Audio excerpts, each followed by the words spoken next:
Here's something God showed me over the course of some months about how to read the Bible as a business person, as an entrepreneur, or as someone who identifies as a leader. And, some of what I'll share here applies to all sorts of people. But it's particularly meant for an individual who identifies themselves as a leader of some sort. And what I found is that, surprisingly, this concept changed things for a few people. And over some months, I was kind of shown this by God because I was praying and asking, hey, would you teach me to love your word more? Would you teach me how to read the Bible? Would you teach me to know you better? And it comes from Exodus 33, I think it's 33, 13 through 14, where Moses says, he's speaking with God, and he says, will you show me your ways so that I can experience your favor, so that I can continue to experience your favor?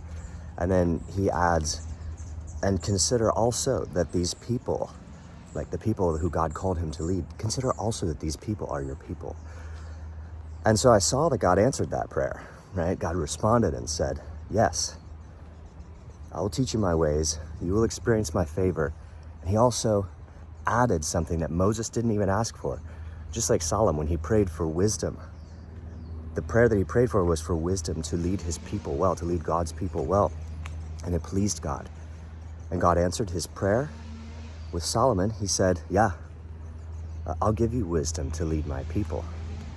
And I'll also make you the richest man in the world.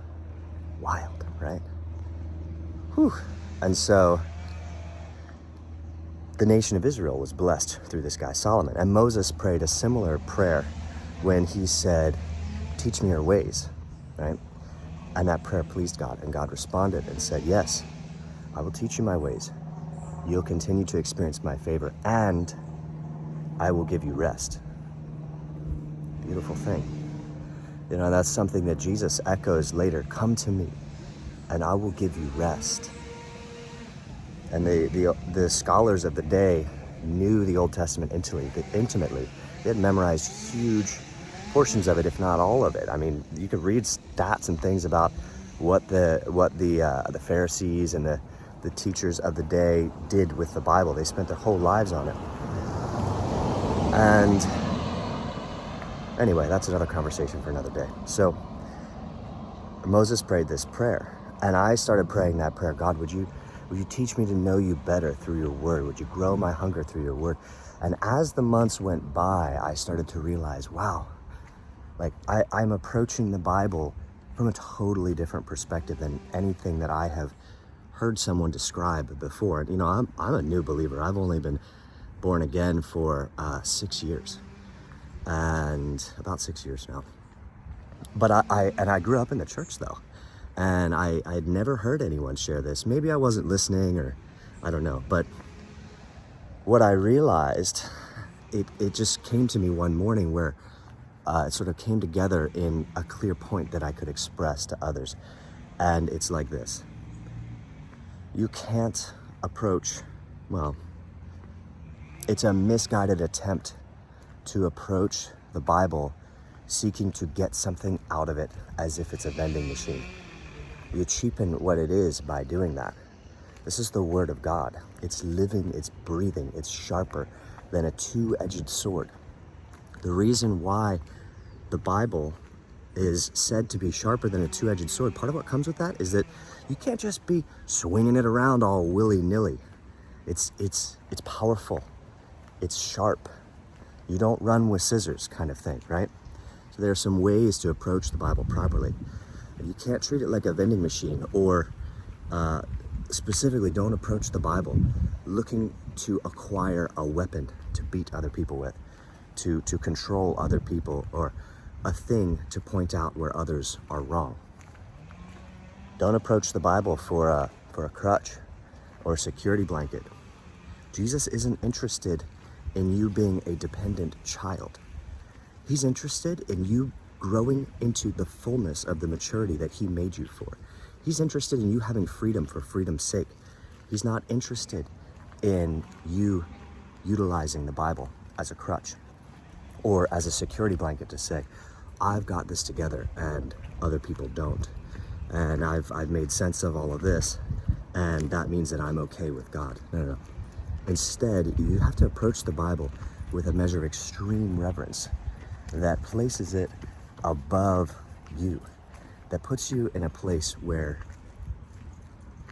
it is the definition of, it defines who you are. It defines who God is. It reveals who God is to you, and he is living in his word. It's a living, breathing word. It is his revelation of himself. So instead of going to the Bible seeking to treat it like a vending machine to find your safety blanket or your club, instead